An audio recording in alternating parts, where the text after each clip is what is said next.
시편 123편은 4절밖에 되지 않습니다. 짧은데 시편 영성 전체를 함축하고 있다고 봐도 과언이 아니에요. 저는 오늘 이 123편을 한 절씩 4단락으로 나눠서 마치 시를 해설하듯이 설명해 보겠습니다. 시편의 시입니다.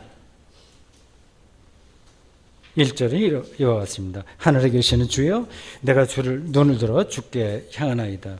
이 시인은 하늘에 있는 분을 향해서 눈을 든다고 합니다. 당시 사람들에게 하늘은 신비로운 곳이었습니다. 하늘에서 햇빛이 쏟아지고 비가 내립니다. 우레와 번개가 치죠. 별이 가득하고, 어젯밤에도 별 보셨나요? 구름이 들이오고 노을이 집니다. 생명의 원천이었습니다. 이런 것을 신학적으로 표현하면 이렇습니다. 하늘은 궁극적인 생명이 은폐된 곳이에요. 오늘 시인은 전통 신앙에 따라서 창조주 하나님이 하늘에 계신다고 표현했습니다. 여기서 중요한 것은 하늘이라는 공간 자체가 아니라 생명의 궁극적인 원천에 관한 생각입니다. 생명은 사람이 만들어낼 수 있는 상품이 아닙니다. 창조주의 능력으로 시작되었고 진행되는 신비로운 현상입니다. 그러한 창조주가 계시는 곳이 고대인들에게 하늘이었습니다. 물리학과 생물학을 전공한 사람 중에서 일부는 하늘에 계시는 주라는 이러한 표현을 우스꽝스럽게 여깁니다. 그들은 자연과학적인 사실만이 진리이고 시, 철학, 문학, 신학은 진리가 아니라고 좀 그렇게 생각을 합니다. 바보 같은 생각입니다. 세상을 이해하는 한 분과에 불과한 자연과학에 과몰입하기 때문에 벌어지는 현상입니다. 세상은 그렇게 간단한 게 아니에요. 물리의 세계나 생물학의 세계에 모든 생명 현상이 그렇게 자연과학의 잣대로 다 해결되는 문제가 아닙니다. 하늘에 계시는 주를 향해서 눈을 든다는 말은 생명의 가장 깊은 차원에 자기 영혼의 촉수를 맞추겠다는 뜻입니다. 이런 기도를 드리려면 우리와 우리 주변에서 벌어지는 생명 현상이 얼마나 절묘하고 심층적인지를 일단 봐야 됩니다.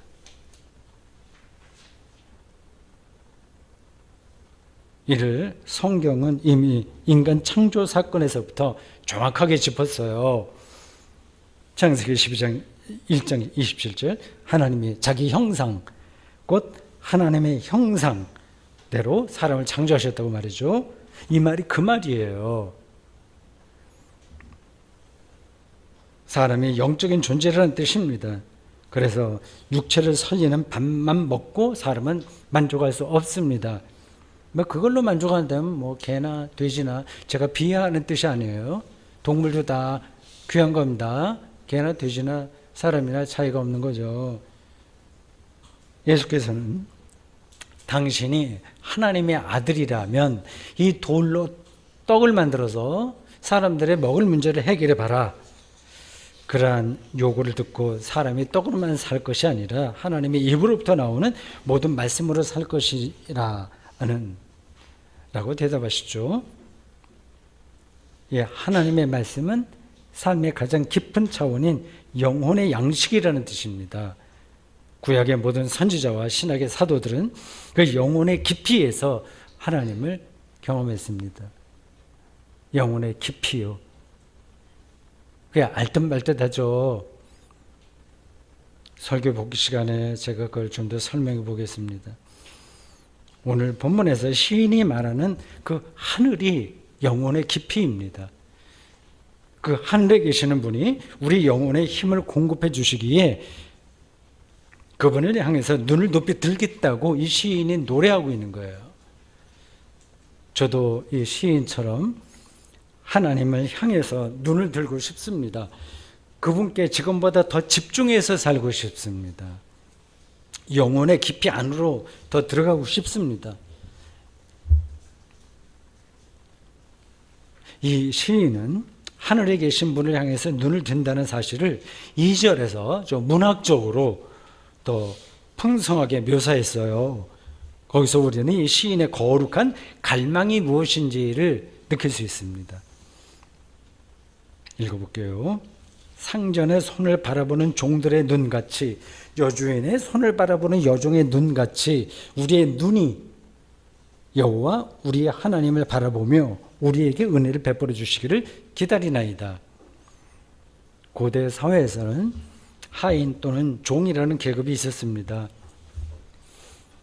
주인의 심기가 어떤지, 저분의 뜻이 뭔지를 아주 명밀하게 살펴야 됐습니다. 한눈을 팔면 안 되죠. 그들의 심정이 절박한 거예요. 주인의 손이 어디로 가고 있는지를 살펴야죠. 시인은 이러한 절박한 심정으로 하나님을 바라봅니다. 상상해 가지고 영혼의 깊이에서 어떤 소리가 들리기를 기다린 거예요. 본문의 시인은 절박하고 간절한 심정으로 기다렸습니다. 금방 돌아오겠다는 말을 남기고 나갔으나 밤이 되었는데도 돌아오지 않는 부모를 기다리는 어린아이들처럼 말입니다. 그리스도교 신앙의 중심에 기다림의 영성이 있습니다. 기다림을 아는 사람은 기독교 신앙 안으로 들어간 거예요. 그리스도인들은 궁극적인 생명의 순간을 기다립니다. 올해는 12월 3일의 대림절 첫 주일이죠. 교회력은 대림절부터 시작해요. 그리스도교는 처음부터 예수 재림을 기다렸습니다. 그 재림은 생명의 완성을 가리킵니다. 저도 완성되기를 바라잖아요. 근데 이 땅에 사는 한 제가 어떻게 완성되겠습니까? 주님의 재림 때 완성된다고 기다리고 있는 거죠. 이런 재림 신앙이 어떤 이들에게는 조롱의 대상으로 비칩니다. 하늘에서 뭐가 온다고 기다려. 예수 재림이 이게 말이 돼? 하고 말이죠. 그리스도교가 로마 사회의 자리를 잡을 때 로마 지성인들은 그리스도인들의 이런 재림 신앙을 아주 유치하고 허망하다고 여겼습니다. 현대인들도 아마 비슷하게 생각할 거요. 일반 사람들만이 아니라 그리스도인들 스스로 그런 재림 신앙을 별로 진지하게 생각하지 않습니다.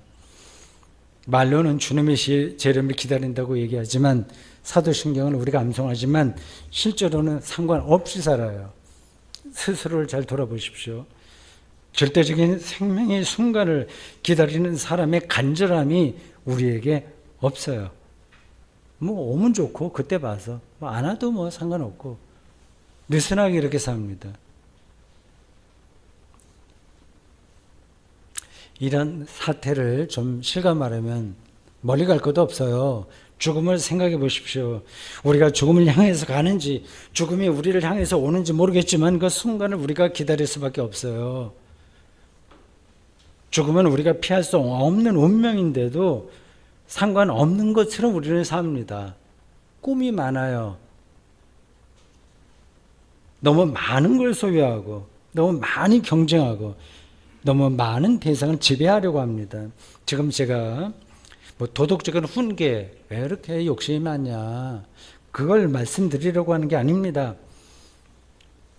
우리가 실제로 우리의 삶에서 가장 궁극적인 대상을 기다리면서 사는지 하고 질문하는 거예요. 예술가들은 그러한 기다림이 있습니다. 그런 걸 그림으로 묘사한 화가들도 많아요. 제가 제목은 잊어버렸는데 창문에 기대어 있는 어떤 여자의 그림이 있어요. 창문 밖을 향해서 뭔가를 기다리는 거죠. 비유적으로 일주일 후에 한반도에 진도 10에 해당하는 지진이 일어나는 게 확실하다고 가정해 봅시다. 진도 5, 6만 하더라도 대단하거든요. 7, 8 하면 다 허물어지죠. 10이라고 합시다.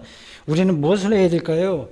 나를 모욕한 사람을 찾아가서 욕을 바가지로 쏟아내면서 안가품을 할까요? 다른 일 제쳐놓고 지진을 견뎌낼 준비에 몰두하겠죠. 우리는 인생 전체를 통해서 실제로 무엇을 기다리면서 살고 있을까요? 그런 기다림이 있기는 한 걸까요? 시인은 자기의 기다림을 이렇게 말해요. 하나님께서 은혜를 베풀어 주시는 겁니다. 이제 그 베풀어 주실 때까지 내가 내 눈을 하나님을 향하겠다고 표현한 거예요. 3절입니다. 여호와여 우리에게 은혜를 베푸시고 또 은혜를 베푸소서. 심한 멸시가 우리에게 넘치나이다. 우리말 성경이 우리에게 은혜를 베푸소서라고 번역한 히브리어를 소리 나는 대로 읽으면 한네누입니다. 한네누. 제가 그 발음이 아주 100% 정확한지 모르겠어요. 한네누. 히브리어로는 이게 한 단어예요. 한네누가. 근데 영어로는 네 단어예요. 옛날 언어들이 그렇게 압축적이네요. 그 단어 안에 동사도 들어가고 명사도 들어가고 전치사도 다 들어갑니다. have, mercy on us. 영어 성경으로 그렇게 합니다. have, 하나님이 mercy, 우리를 향한 mercy를 긍휼이죠. 자비로움이죠. 그를 가져달라 그 뜻입니다. 3절 전반부를 히브리어 문장으로 읽으면 이렇습니다. 아주 짧게 나와요. 한네누 야훼 한네누. 한네누 야훼 한네누. 여러분들은 이런 표현을 들으면 일단 어떤 생각이 드십니까? 자비를 베풀어 주소서, 은혜를 주십시오, 불쌍히 여겨 주십시오 하는 말을 들으면 어떤 생각이 드시나요? 세상 사람들은 부정적으로 생각할 겁니다. 신세 한탄으로 들릴지도 몰라요. 오죽 자신감이 없으면 자기를 불쌍하게 여겨달라고 하냐, 왜 그따위로 사냐, 너 구질구질하다, 거지건성 아니냐 하고 속으로 생각할지 모릅니다. 현대인들은 자신감 넘치게 사는 걸 최고의 가치로 여깁니다. 실제로 그들은 자신감과 자부심을 느낄 정도로 가진 게 많고 이런 것도 많아요. 은근히 그걸 자랑합니다. 아주 든든한 거예요. 그리고 또 다른 사람들이 자기를 부러워하기도 하고 또 어떤 면에서는 존경하기도 하니까 이만하면 내 인생은 성공한 인생이지 하고 속으로 생각합니다. 당당하게 살고 싶은 현대인의 눈에 오늘 설교 본문에 나오는 저 시인의 기도 한네누 야훼 한네누는 구차하게 들립니다. 과연 그럴까요? 저는 이 시인이 부럽습니다. 그는 두 가지 명백한 사실을 알고 있는 사람이기 때문입니다. 하나는 모든 인간은 하나님의 자비가 필요하다는 사실이고, 다른 하나는 하나님의 자비만이 우리를 구원한다는 사실입니다. 저는 이 두 가지 사실을 일일이 길게 설명하지 않겠습니다. 근데 역으로 오늘 이렇게 당당하게 살고 있는 이 현대인들이 과연 풍요롭게 살고 있는지만 짚으면 되겠습니다. 이 시대 정신이 인간의 영혼을 실제로 풍요롭게 할까요? 더 직접적으로 질문하면 이렇습니다. 우리는 어느 정도 수준에서 또는 어떤 방식으로 기쁨과 평화와 안식과 자유를 누리고 있습니까? 이게 자신 있게 산다는 게 그거 아니에요? 기쁘고 평화롭고 안식, 자유 누린다는 거 아니겠습니까? 더 구체적으로 질문하면 이렇습니다. 여러분의 삶에서 가장 재미있는 일이 무언가 생각해 보세요. 가장 재미있는 거. 그래서 그게 너무 재밌어서 온갖 망상으로부터 자유로워지는, 그래서 고독과 늙음과 소멸까지도 아주 가벼워지는 그 재미가 무언가요? 손으로 꼽아 보십시오.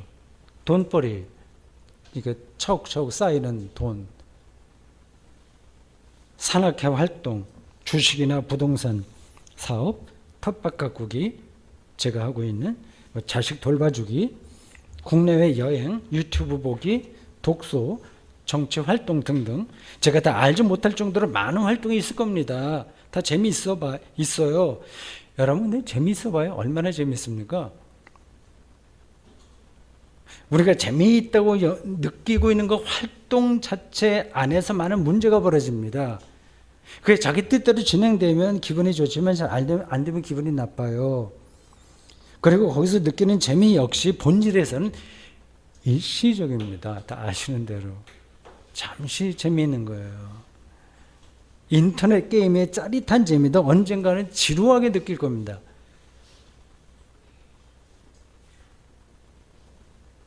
사람은 그런 일들로 영혼의 만족을 느끼지 못하기 때문이에요. 만족이 안 되는데도 다른 게 없으니까 거기에 과몰입하고 더 열정적으로 매달리게 됩니다. 제가 보기에는 그런데 여러분들은 어떻게 생각하십니까? 당신이 설교하는 거 내용에 따르면 일상 그거 다 포기하고 수도원 같은 데 들어가서 기도나 하고 살아야 되나? 그런 질문이 가능합니다. 그렇지 않습니다. 수도원에 들어가도 문제는 또 벌어져요. 자기 동료 수도사들이 마음에 안 들면 또 거기서 짜증이 나는 겁니다. 일상을 포기하라는 게 아니라 그 한계를 미리 뚫어보시라는 얘기예요. 그래야만, 그걸 미리 뚫어봐야만 이제 무엇을 내가 갈망하면서 살아야 되는지, 영혼의 만족이 무엇인지를 찾게 됩니다. 영혼의 만족은 하나님의 자비를 통해서만 주어집니다. 그 영혼의 만족이 있어야만 실제로 일상의 그 자잘한 일들까지 빛으로 경험돼요. 그제서야. 오늘 본문의 시인은 그런 심정으로 한내누 야훼 한내누, 우리에게 자비를 베풀어 주소서, 야훼 우리에게 자비를 베풀어 주소서, 이렇게 기도했어요. 얼마나 절실합니까? 얼마나 또 부럽습니까?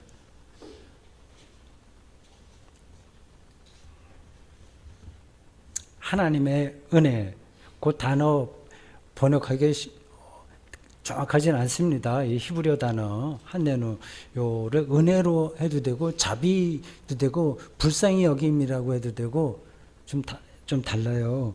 근데 어쨌든 다 좋아요. 이 은혜, 자비는 우리와 하나님과의 관계를 단단하게 묶어주는 촉매예요. 하나님이 보이지 않잖아요. 근데 그 관계를 알 수 있잖아요. 그게 이제 자비와 은혜예요.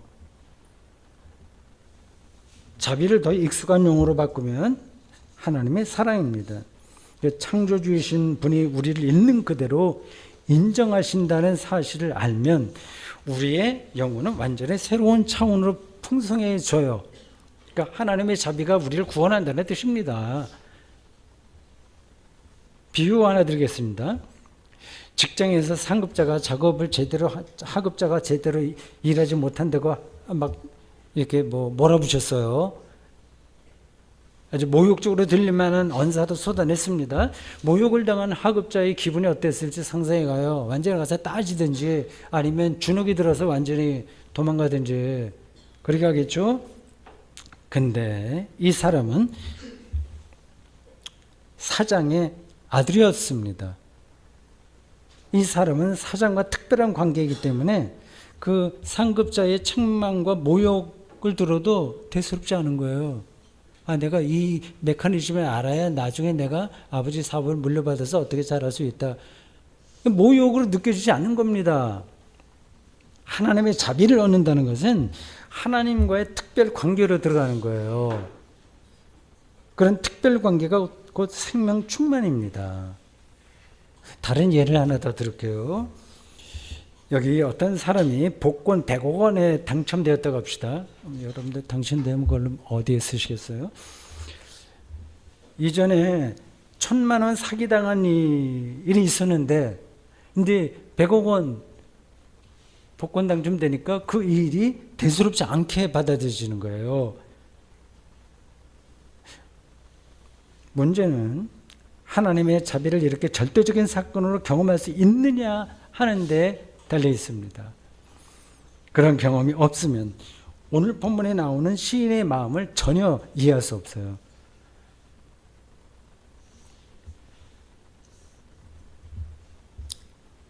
이 시인이 이렇게 한내누 우리에게 자비를 베푸소서를 간절히 원한 이유는 주변 사람들의 멸시 때문이었다고 합니다. 그가 무슨 이유로 멸시를 당했는지 본문은 구체적으로 말하지 않아요. 가난했을까요? 정말 부끄러울 정도로 가난했을까요? 아니면 무식해서 그랬을까요? 집안에 여러 가지 어려움이 있어서 그럴까요? 아니면 신앙생활 자체를 부정당한 것일까요? 4절에서 이렇게 호소합니다. 안일한 자의 조소와 교만한 자의 멸시가 우리 영혼에 넘치나이다. 개인 기도이기도 하지만 유대인 전체 공동체의 기도이기도 해요. 두 종류의 사람이 여기서 언급됩니다. 안일한 자의 조소. 안일한 자는 인생이 잘 풀려서 자부심이 큰 사람이에요. 그래서 안일하다고 번역을 했어요. 걱정거리가 없는 거예요. 잘 나가는 거예요. 그리고 교만한 자는 사회적으로 높은 지위에 오른 사람입니다. 이런 사람들이 사회의 주류죠. 주류요. 지금 어떤 계급에 있는 사람들인지 우리가 이제 다 알죠. 그런 사람들의 조소와 멸시가 이 신의 영혼에 넘친다고 합니다. 요즘 우리나라 정치에서 오가는 말들이 조소와 멸시, 야유, 비아냥으로 번복되고 있습니다. 뒤번복입니다.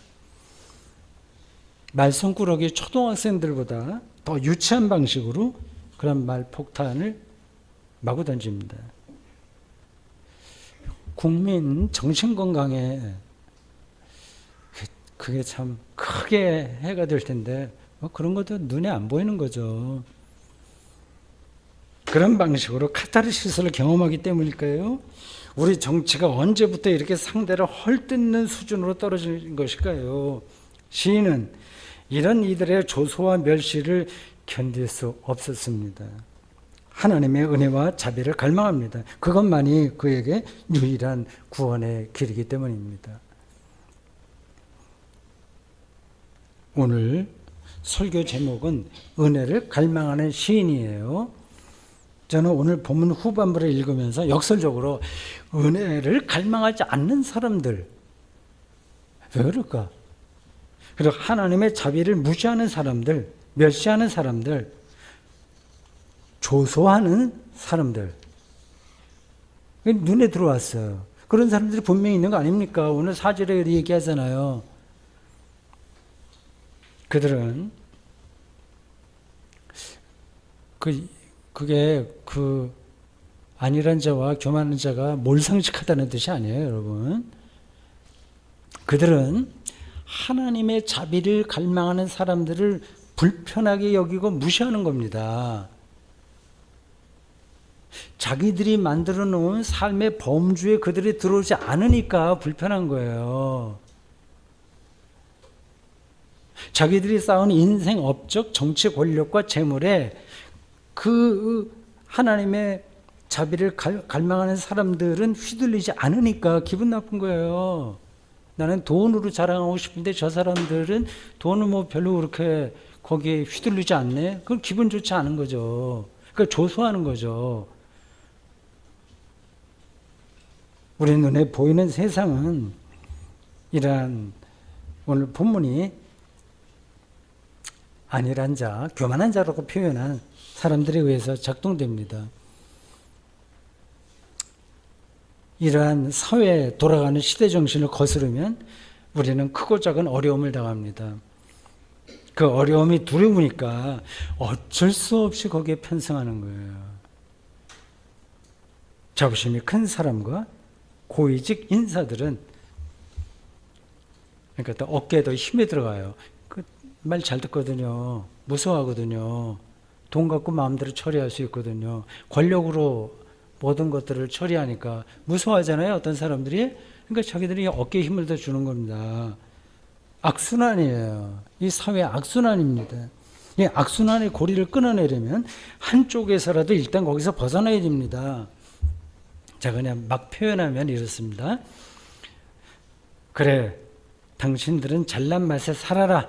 나는 못났으나 하나님의 은혜와 자비로 살겠다고 하는 겁니다.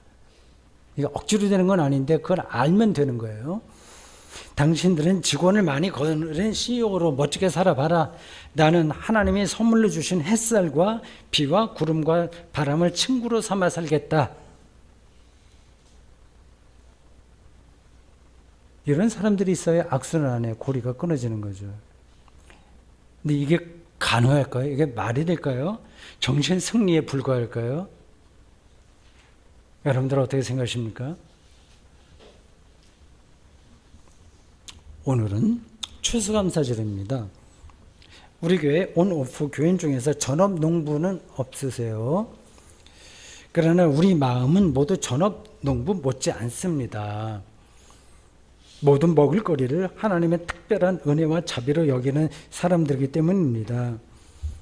무슨 뜻인지 아시죠? 지구를 제외하고 태양계 안에 있는 그 어떤 행성에도 벼와 밀과 포도와 사과와 배추는 자라지 않습니다. 오늘 이 앞에 과일과 정말 멋진 그 배추와 무 등등 놓여 있네요.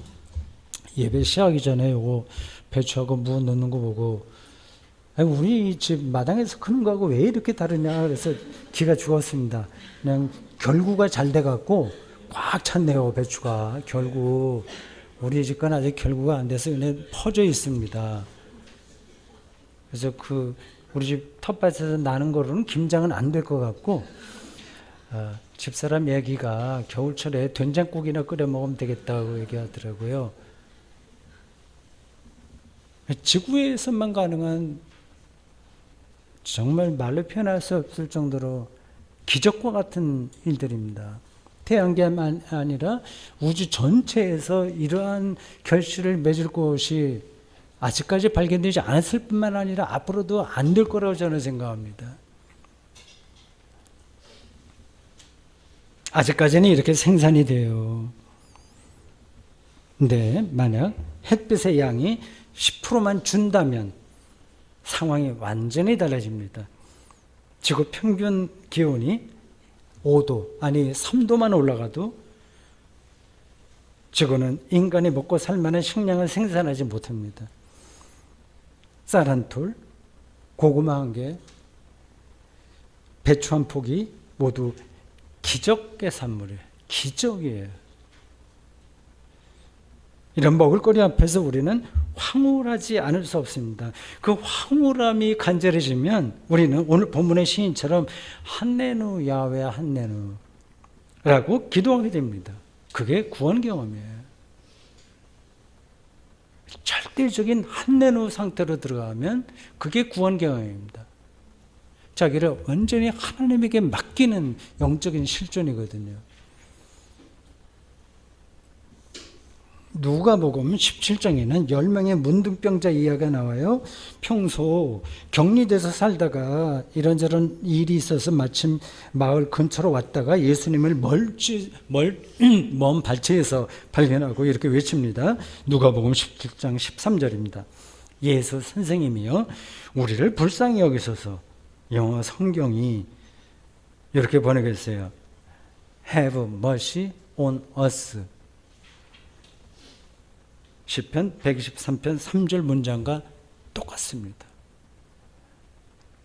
그렇습니다. 예수 그리스도는 자비와 은혜의 근원이십니다. 자, 우리 함께 2000년 전 저 문둥병자의 심정으로